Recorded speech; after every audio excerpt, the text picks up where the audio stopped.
અરે ના ના હોય કઈ, અમારા ઘરેથી દર વર્ષે ચંદો વધારે જ આવે છે. આ તો તમને એવું લાગે છે કાળુભાઈ? ના રે ના. હા, ગયા વર્ષે પણ 1001 મોકલ્યો હતો. એ ચંદુભાઈ ખોટું બોલે હો.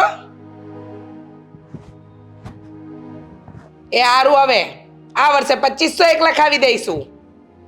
ખોટી મગજમારી નહીં કરવાની. એ હારું, હવારમાં મગજ નહીં બગાડો અત્યારે. હાલો મૂકું ફોન. 2500 નું દાન કરી નાખ્યું સવારમાં. આજ તમારો મૂડ સારો લાગે છે એટલે હું એ વાત કરી જ નાખું. 2500 નું દાન નથી કર્યું. આ પેલો કાળિયો ફોન કરીને લોહી પીવે છે. એનું તો કામ જ છે. આ જે લોકો નથી માનતા ને એને વારંવાર ફોન કરે અને તમને કન્વિન્સ કરે કે તમે વધારે રૂપિયા લખાવો. હા, તને તો એમ જ લાગે છે.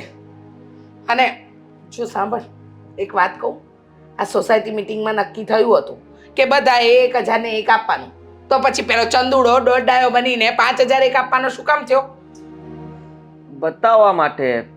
અત્યારે સમય એવો જ ચાલે છે, જેટલું બતાવો વધારે એટલા સારા આપણે.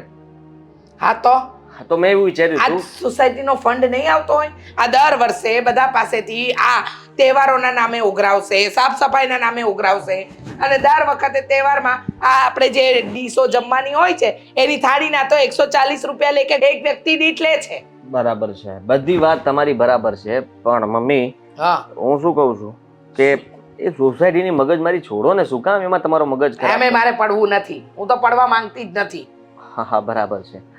હા, મેં વિચાર્યું હતું કે આપણા ઘર માટે એક કામવાળી રાખી લઈએ. આ ચંદુભાઈ રાખી છે, એણે હમણાં જ નવી કામવાળી રાખી છે અને આખી સોસાયટીને બતાવે છે કે મારા ઘરમાં તો.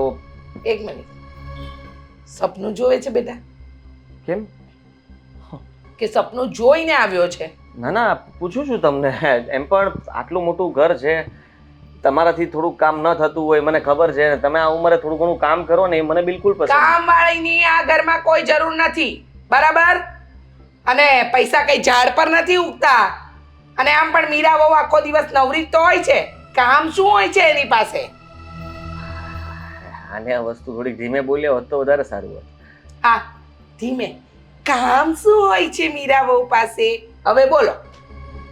એટલે એમ નહીં, આ તો મને એમ થયું. મીરાએ નથી કીધું.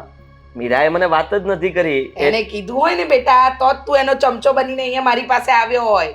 તને એમ પણ એના વકીલ બનતા તો બહુ સારી રીતે આવડે છે. હા મમ્મી, મારે તમને કેમ સમજાવવા? નહીં સમજાવવાની મને સમજાવવાની રહેવા દે ને.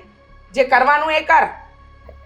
હવે આ બ ક ડ બધું ભૂલી જા બેટા. મારા સન્ડે ખરાબ થાય છે. આ સન્ડેના દિવસે મારે કામ કરવું પડે છે ઘરનું. તો વિચાર કરો કે તમારો દીકરો કામ કરે કેવું લાગે. એ જ કહું છું, મારો દીકરો કામ કરે કેવું લાગે. તો બાયડીને જરા મુઠ્ઠીમાં રાખો. અને આ ઘરની અંદર પેલી કમાવા જાય છે, એ તો એનો રોપ ઝાડે જ છે. અને હવે તારી બાયડીએ ચાલુ કર્યું છે. હવે દામિની બહુનો તો ત્રાસ છે જ, આપણને ખબર છે. પણ હવે એને જોઈને મીરા પણ થોડું ઘણું તો શીખે ને. સીધી વાત છે મમ્મી. હા, એ શીખે અને આપણે શીખવાડવા દેવાનું. તું શીખ અને પછી એ બધું અમારી પર એપ્લાય કર. નહીં, હું નથી કહેતો કે કામવાળી રાખવી જ છે. આ તો હું ખાલી પૂછતો હતો તમને. પૂછવા શું કામ આવ્યો? જોયું ને, આ શરદી થઈ ગઈ ને, ના પાડી છે આ વરસાદમાં પલળવાનું બંધ રાખ. આ તારી બાયડીને તો ખબર જ છે કે આદુવાળો અને આ ફુદીનાવાળો મરી મસાલા નાખીને તને કાઢો બનાવીને આપવાનો. પણ નહીં, એ બધી સમજ નહીં પડે. પણ એમાં પણ તમારો જ વાંક છે ને. શું? આ 2 રેનકોટ મારા ફાટી ગયા તો ત્રીજો તમે લેવાની જ ના પાડી દીધી, તો પછી પલળીને જ જવું પડે ને. સીવીને ચલાવાય, હા, સિલાઈ કરીને ચલાવાય. આ 2 રેનકોટ કઈ મફત નતા આવ્યા. આ 1500 ના રેનકોટ હતા. ખબર નહીં તારું તો શરીર છે કે શું છે? વારે ઘડીએ રેનકોટ ફાટી જાય છે.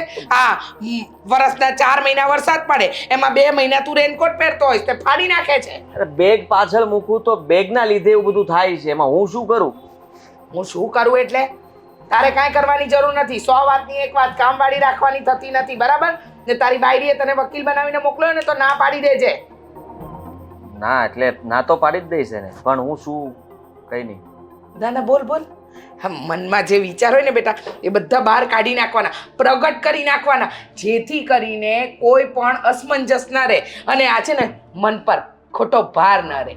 હા હા, તો મીરા કદાચ કામવાળી રાખવાનું કહે તો એને શું કહેવાનું? ના, ચોખ્ખા શબ્દમાં ના. હા,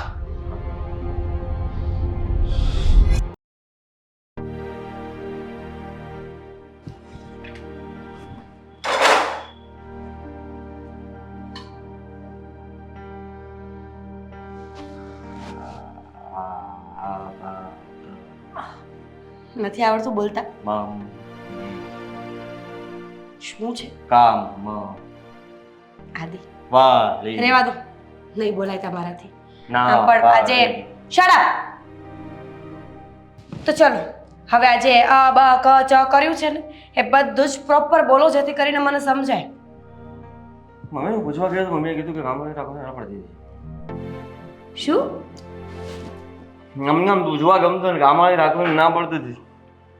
આદિ મને કઈ સમજાય એવી રીતે બોલો એમ કહું છું તમને. વોલ્યુમ. આ તો આ ધ્યાનથી સાંભળજે. હું મમ્મી પાસે ગયો તો અને મેં વાત કરી એમને. હા, અને મમ્મીએ હા પાડી તો આ ખુશખબરી તમે મને શાંતિથી પણ આપી શકો ને. એમાં આટલી બધી મજાક કરવાની શું જરૂર છે? હાશ, આજથી નહીં, કાલથી મારે ઘરના કોઈ જ કામ નહીં કરવા પડે. હું મારો રૂમ. બધી વાત બરાબર છે પણ હા, ખાલી હું સમજી ગઈ આદિ. આની જગ્યાએ ના લગાડીને પાછી ચાલુ થઈ જાય. ના, અચ્છા, મમ્મીજીએ કામવાળી રાખવાની ના પાડી? એ તો ક્યારનો કહેતો હતો. વેરી ગુડ, ગમ્યું મને. આ વાત મને બહુ જ ગમી. તમને ખબર છે આજે મને બરાબર ખબર પડી ગઈ છે કે હું આ ઘર માટે શું અહેમિયત રાખું છું, શું કિંમત છે મારી આ ઘરમાં. આજ સુધી મને એમ હતું કે મારો પતિ, મારા સાસુ મને પ્રેમ કરે છે, સાચવીને રાખશે, પણ નહીં. આ ઘરમાં તો કોઈને મારા માટે સમય જ નથી, પ્રેમ જ નથી. ચૂપ. અને લાગણી નામની વસ્તુ તો બિલકુલ નથી. પણ હું શું કરું? તે કહ્યું હતું તો મેં વાત તો કરીને. તને એમ હતું કે હું વાત જ નહીં કરું. મેં વાત કરી, કેવી પૂછ્યું. રીતે કરી હતી? મારું નામ દઈને. તારું નામ તો આપ્યું જ નથી મેં. જો સીધી એવી એક જ વાત છે, મમ્મીજીએ ના પાડીને કામવાળી રાખવા માટે તો ઓકે, પણ હવેથી હું આ ઘરના કોઈ કામ નહીં કરું. અને જો ભૂલે ચૂકે કામ કરીશ ને તો બધા જ કામનો હિસાબ રાખીશ, પગાર માંગીશ. આવું મમ્મી પણ કહેતા હતા કે આ ઘરના કામ મીરા બહુ સિવાય બીજું તો કોણ કરે. એમ પણ બીજું કામ શું હોય એમને. મમ્મીએ કહ્યું તો તમે કઈ ના બોલ્યા? મેં કીધું કે ઘરનું આટલું કામ એ બધું સંભાળે જ છે પણ એ એવું ઈચ્છે છે કે તમે પણ થોડીક હેલ્પ કરો છો ને ના કરો, અને એટલા માટે કામવાળી રાખવી છે. આદિ, જો વાત કરતા ન આવડતી હોય ને તો ખરેખર ક્યારેય વાત કરવી જ ના જોઈએ. આ મોઢું ન ખોલતા હોય તો. મેં તો સારા માટે જ કર્યું હતું. હું ગમે તે કામ કરું ને તો મારું તો ખરાબ જ બોલવાનું, કોઈ દિવસ મારા વખાણ નહીં તો કરવાના. ન જ કરું ને. તમે હર વખત કામ બખેડીને જ આવો છો તો. બખેડીને મેં તો પહેલા જ ના પાડી દીધી હતી કે મમ્મી ક્યારે હા નહીં પાડે, પણ તને શોખ હતો ને, લે તારા માટે થઈને મેં પૂછી લીધું તો ચોખ્ખા શબ્દોમાં ના આવી ગઈ છે. હા, તો કઈ વાંધો નહીં. હું પણ હવે આડોડાઈ કરીશ. હું પણ આ ઘરના કોઈ કામ નહીં કરું. અને આમ પણ આ મમ્મીજી સાથે જેટલા સારા રહીએ ને એ તો એટલા જ પાવર કરે છે. નાની વહુ પાસે તો કોઈ આવતું નથી, ત્યાં તો બધા ભીકી બિલ્લી બની જાય છે. ખબર નહીં. ભીકી બિલ્લી? હા, તો પલળેલી બિલ્લી મતલબમાં એમાં શું થઈ ગયું? અને ત્યાં તો મમ્મી બોલે જ છે બોલવા જેટલું, પણ પગાર પણ લે જ લે છે. તમારો પગાર પણ તો મમ્મી જ લે છે ને. તો હવે કામ પણ તમે લોકો જ કરો. હું શું કામ કરું? ના મને પગાર મળે, ન કોઈ ફાયદો મળે તો હું શું કામ ને કામ કરું? ઘર છે તારું બુદ્ધિ વગરની. અહીંયા આવી છે તો કામ તો તારે કરવું પડે કે નહીં? તને ખાઈ પીને જલસીનો કરવા મળે છે. ખાઈ પીને જલસીનો કાંઈ નહીં. આખી બપોર કામમાં હોય, રાત્રે 11 વાગ્યા સુધી કામમાં હોય, સવારે 6 વાગે ઉઠીને કામમાં હોય, તો જલસો કરવો ક્યારે? ઉલ્લીને કામ કેટલું હોય તારે? હે, મમ્મીએ મને ગણાયું ઘરમાં આટલું બધું કામ નથી હોતું.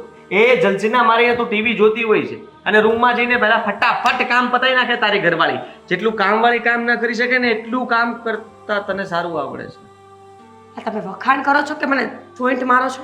સાચું બોલું છું, કારણ કે તને છે ને ઉતાવળ તો હોય જ છે. તું એકવાર ધારી લે ને કે ફટાફટ કામ પતાવી દઉં એટલે પતાવીને તું તરત તારી રૂમમાં જતી રહેશે. મમ્મી જ બોલતા હતા. મમ્મી તો બધું બોલે.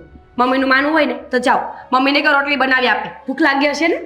એવી વાત નથી. જો આ છે ને રજાનો દિવસ હોય તો મેં મમ્મીને કહ્યું મારે કામ કરવું પડે છે, અને એ સારી વાત ન કહેવાય. પતિ બચારો આખા અઠવાડિયામાં એક રજા આવી હોય.